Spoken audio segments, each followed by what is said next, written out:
Okay, so let's talk about 5 different. Hey guys, it's Stephanie, aka Business Chic Mama. Welcome back. It's good to have you here. In today's video, I'm going to be talking about 5 different ways of how you can sell your products on Amazon. I wanted to do this video because some of you are very confused on which way to get started with Amazon. Should you do branded products? Should you do retail arbitrage? What should you do when you're getting started with Amazon FBA or even Amazon in general? I wanted to do this because there's a lot of confusion, and I put together some pros and cons to help you decipher which way is best for you. Because believe it or not, there's success in all of them. I sell in every single area that I'm going to be speaking about. Every day I sell products in all of these 5 areas. So I put together a keynote for you to help you understand what's going on, give you the lowdown. Before I get into the keynote, make sure you subscribe to my channel. And if you like this video, give me a thumbs up. I would truly appreciate it. Okay, let's go ahead and get started. Ways to sell products on Amazon, the pros and cons of each. Now, I have been in business for the past 28 years, designing my own products, sourcing products, importing products, having products made. So I am very familiar with many different types of sourcing and producing products. This again is my own personal experience. I'm sure there's other ways and other types of ways to sell, but I wanted to focus on these most popular 5 ways. And again, this is my experience and my personal opinion, and hopefully this is going to help you understand different ways to sell products on Amazon just a little bit more. So what I want to talk about is, first of all, the 5 different ways, the 5 most popular ways. And the first one is private label. And I'll be getting into detail a little bit more about each one on each slide. Number 2 is your own product, which is not private label, and yes, there is a difference. Number 3, retail arbitrage. Number 4, liquidation products. And number 5, brand name products, working direct with suppliers. Let's talk about private label. So what is private label? Private label is simply using an existing product that exists out in the marketplace and putting your own label on it. The pros of having something private labeled is that you have access to millions of different products. Anywhere, if you go to Alibaba or AliExpress or any other, you can just type in private label products in Google and you have access to tons of products. Another pro is that nobody else can sell your product because you will be selling it under your own brand name. So you're not going to have competition with your own brand. You'll have competition with a similar product already on Amazon, but no one, unless it's authorized, can actually sell your branded product. You can control your own price point to some extent. So let's say you are selling a branded hat on Amazon and the price range for this type of hat goes anywhere from $8 to $25. You can control the price with the perceived value, the quality, the reviews, and you can start increasing your price if you do have good reviews, good feedback, and people do like your product. Also, you can find similar products that exist and make your products just a little bit better because you can source better products.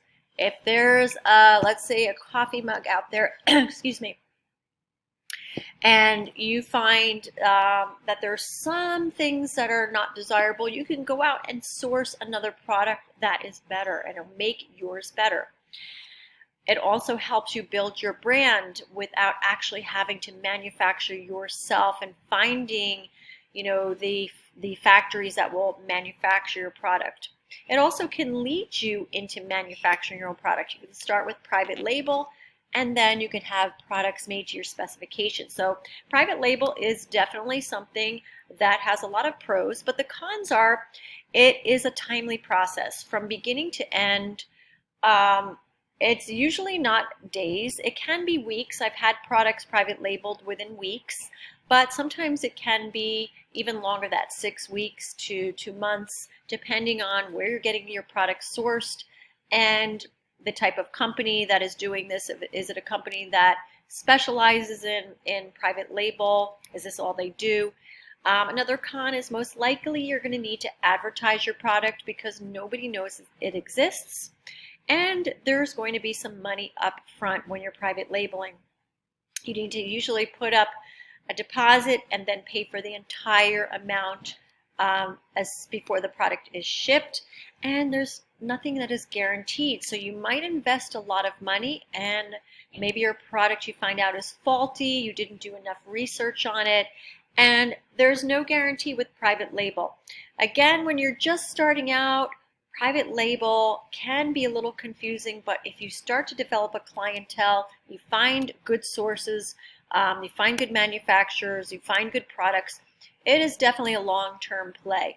I do private label. I have one product right now that I private label, and I have had some issues with it, so I need to actually find another supplier or actually have it manufactured myself, but we'll get into that in another video. So let's talk about your own product. What is the definition of having your own product? Well, that's a product that you have designed and manufactured. So you're not just picking a product, putting your label on, you're actually from scratch or finding something that is similar, having it designed. For instance, I have a clothing line. I make my patterns, I have them cut and sewn for me, and that is my own product, my own brand, and my own product. The pros of having your own product designed, or as you have control of your inventory, I now have seamstresses that work for me that if I only need 10 of a style, that's it. They will cut and sew 10, and that has just come from years of sourcing different factories and working with factories, and that only comes through time and experience. Nobody else can sell your product because it is your own unless you authorize them. You have control of your own price point, and usually that's a higher ROI, which is return on investment, because you're cutting out the middleman. There is no middleman when you're actually going right from cost to retail.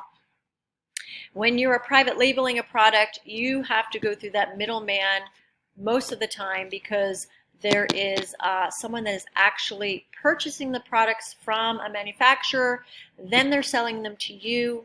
Like all those sites that you see, like those promotional sites, they're purchasing it from a manufacturer, and that they're the middleman.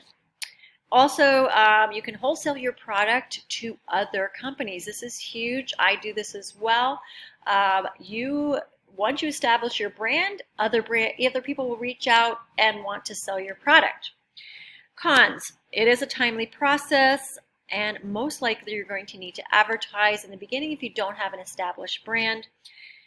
You're going to need money up front to have your products manufactured, and again, it is not a guarantee, especially if nobody knows who you are. Another con is finding good, reliable manufacturers. This can be a big problem because there are a lot of shady manufacturers out there that will do a very shady job on your product. So you need to make sure you're getting samples first before you have your products. There's nothing worse than just spending a ton of money without really seeing the quality of your sample. And even then, your samples could be one thing and your product, once it's in production, could be another thing. So there are definitely lots of sticky areas when you're designing your own product. So that might be something you want to do later as you're more experienced. So let's talk about retail arbitrage. What is retail arbitrage? Simply purchasing products low and selling them high from places like Target, Walmart, even thrift stores, etc. The pros are that there's no MOQ, which is minimum order quantity. You control how much you want to spend, the time that you want to go and take to go source these products. That's under your control. You can also purchase brand name products. You don't need to spend money on advertising because these products most likely are already selling, and it helps you get started selling right away. And one of the big pros, especially for me, it's really enjoyable when it comes to going to some thrift stores and sourcing products. It's kind of like a treasure hunt. I actually do it as a hobby. Of course, you're trading time for money, so it's not the best time spent. I can find other more profitable ways to spend my time, but this is just kind of enjoyable for me. But the cons are, it's timely. It does take time, and if you are going to trade your time for money, you might want to consider doing things in a little more bulky type fashion, like purchasing products in bulk. And the sources, sometimes it's hard. Sometimes you go out and there's not a lot to find. A lot of people are selling retail arbitrage, and sometimes the products are gone before you even get in the door. Amazon does not favor this way of selling. You cannot get ungated for a brand by giving a Walmart receipt and saying, hey, I got 10 of these on sale, can you ungate me? Nope, that is not going to work. You actually need that letter from your authorized supplier or manufacturer saying that you've purchased these products, and it has to show paid. It can't just be a purchase order. It has to be a paid invoice. And again, you're competing with other sellers. Not always a bad thing, because again, we relate demand with competition. So if there's demand for a product, there's obviously going to be sellers out there, unless it is under control by Amazon itself, which again, Amazon does sometimes have the right to certain products, and you'll find out that nobody else is selling the product except for the brand and Amazon. But you can always see that when you do your product research. Okay, so let's move on to buying liquidation products. What are liquidation products? Those are products that you purchase through liquidation or closeout suppliers. And these are products that either are shelf pulls, for instance, like CVS, they pull product from their shelf. Maybe it's expiring soon. Maybe the manufacturer is pulling it to put more items, different items on the shelf. There's tons of reasons why there are shelf pulls. Sometimes products are coming close to their expiration date. Sometimes there's just overstock, the product's not selling. There's just so many ways that liquidation companies purchase these products from the manufacturers and then pass on the savings to you. So what are the pros? Usually these products are way below wholesale, sometimes pennies on the dollar.